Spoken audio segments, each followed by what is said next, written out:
তো সামনে না পরীক্ষা? জি পড়ছি তো স্যার, পড়ছি। পড়েছিস? জি স্যার, পড়ছি। আচ্ছা ঠিক আছে, একটা একটা করে ধরতেছি আমি। হ্যাঁ ধরেন স্যার। আচ্ছা, প্রথমে বাংলা ধরি। এবার কুমির রচনাটা আমার একটু শোনা দেখি। কুমিরের রচনা। হ্যাঁ। কুমিরের লম্বা একটা মুখ আছে, ওটার মধ্যে অনেকগুলা দাঁত আছে, লম্বা একটা লেজ আছে, ওটার মধ্যে খাসকাটা খাসকাটা খাসকাটা খাসকাটা খাসকাটা খাসকাটা আচ্ছা খাসকাটা। ঠিক আছে, খাসকাটা বুঝতে পারছি, কুমির হবে না। তুই গরু কা, গরু রচনাটা কর। গরু? হ্যাঁ। গরুর সাইডটা পাও আছে, আছে। সেই পাও দিয়া নদীর ধারে ঘাস খাইতে যায়। হচ্ছে। ওই নদীর ধারেই তো কুমিরে ধরালায়। হ্যাঁ। আর কুমিরের লম্বা একটা মুখ আছে, ওটার মধ্যে অনেকগুলা দাঁত আছে, একটা লম্বা লেজ আছে, ওটার মধ্যে খাসকাটা খাসকাটা খাসকাটা খাসকাটা খাসকাটা বুঝতে পারছি, তুই খাসকাটা। খাসকাটা তুই বেরোতে পারলি না, তুই কুমিরে ধরে ফেলা দিলে তোর কি কামে? তুই উড়োজাহাজ রচনা কর। তোর বিমান, কুমির কলা বিমান, কি? বিমান। বিমান বিমান বিমান রচনা কর। বিজ্ঞানীকে একটা বিশাল বড় আবিষ্কার। এই বিমান যায় নদীর উপর দিয়া, একবার বাস্ট হইয়া যদি বিমান পড়ে তাহলে তো মানুষ সব নদীর মধ্যে পড়ে, তাই কুমিরে ধরে। আর কুমিরের লম্বা একটা মুখ আছে, ওটার মধ্যে অনেকগুলা দাঁত আছে, লম্বা একটা লেজ আছে, ওটা হলো খাসকাটা খাসকাটা আরে খাসকাটা বাবা রে, খাসকাটা খাসকাটা খাসকাটা খাসকাটা খাসকাটা। তোর দ্বারা রচনা হবে না, তুই থাম। তুই এবার ইতিহাস পড়। ইতিহাস। ইতিহাস, হ্যাঁ। ঠিক আছে স্যার। সিরাজউদ্দৌলার চরিত্র বিশ্লেষণ করো। ক। সিরাজউদ্দৌলা। হ্যাঁ। বাংলা, বিহার, উড়িষ্যার মহান অধিপতি সিরাজউদ্দৌলা ছিলেন বাংলার মহান নবাব। হচ্ছে। কিন্তু সে সবচাইতে বোকামি করছিল, ওই মির্জাফরে আবার দলে নিছিল। হ্যাঁ, খুব ভালো। এটাই হইলো খালকাইটা কুমিরানা। এই জানেনই তো, কুমিরের বড় একটা মুখ আছে, ওটার মধ্যে অনেকগুলা দাঁত আছে, লম্বা একটা লেজ আছে, ওটা হলো খাসকাটা খাসকাটা খাসকাটা খাসকাটা খাসকাটা খাসকাটা। আরে ঘাস কাটা থাম, তুই ঘাস কাটা থাম, এত ঘাস কাটালে কি করে চলবে?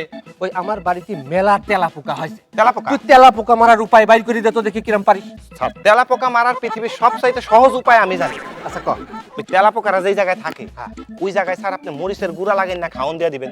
আচ্ছা ওই তেলাচরা বাইরে হইব, ওই মরিচের গুঁড়া লাগাই না খাওন খাইবো, স্যার মুখের মধ্যে জাল লাগবো না স্যার। তাও না। তারপর স্যার পানি খাওয়ার লেগে যাবো নদীতে। আচ্ছা নদীতে গেলেই তো স্যার ওখানে কুমিরে ধরবো। আর জানেন তো স্যার, কুমিরের বড় একটা মুখ আছে, ওটার মধ্যে অনেকগুলা দাঁত আছে, লম্বা একটা লেজ আছে, ওটার মধ্যে খাসকাটা খাসকাটা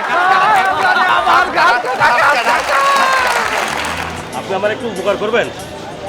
উপকার? কি উপকার? মানে আমি বউ পাচ্ছি না। বউ পাচ্ছেন না মানে? না মানে আমি আমার বউকে খুঁজে পাচ্ছি না। বউ খুঁজে পাচ্ছেন না? এই শপিং মলে এসেছেন বউ খুঁজতে? আসলে আপনাকে কথাটা আমি ঠিক বোঝাতে পারছি না। মানে এই শপিং মলে এসে আমি আমার বউকে হারিয়ে ফেলেছি। ওহো, তাই বলুন। আপনি আপনার ওয়াইফকে খুঁজছেন? জি জি, আপনি ঠিকই ধরেছেন। তো মোবাইল নেই আপনার কাছে? কল করে বলুন আপনি কোথায় আছেন। বাচ্চারা বারবার ফোন করে বিরক্ত করার জন্যে উনি শপিং আসার সময় মোবাইল সঙ্গে আনেননি। ও, তো এ ব্যাপারে আমি আপনার কি উপকার করতে পারি? না মানে আপনি একটু সহযোগিতা করলেই আমি তাকে খুঁজে পাবো। কিভাবে? মানে আপনি যদি মিনিট কয়েক আমার হাতটা ধরে এখানে দাঁড়িয়ে থাকতেন। কি আশ্চর্য! তাই বলে আমি আপনার হাত ধরবো কেন? আচ্ছা আচ্ছা ঠিক আছে, আপনাকে হাত ধরতে হবে না।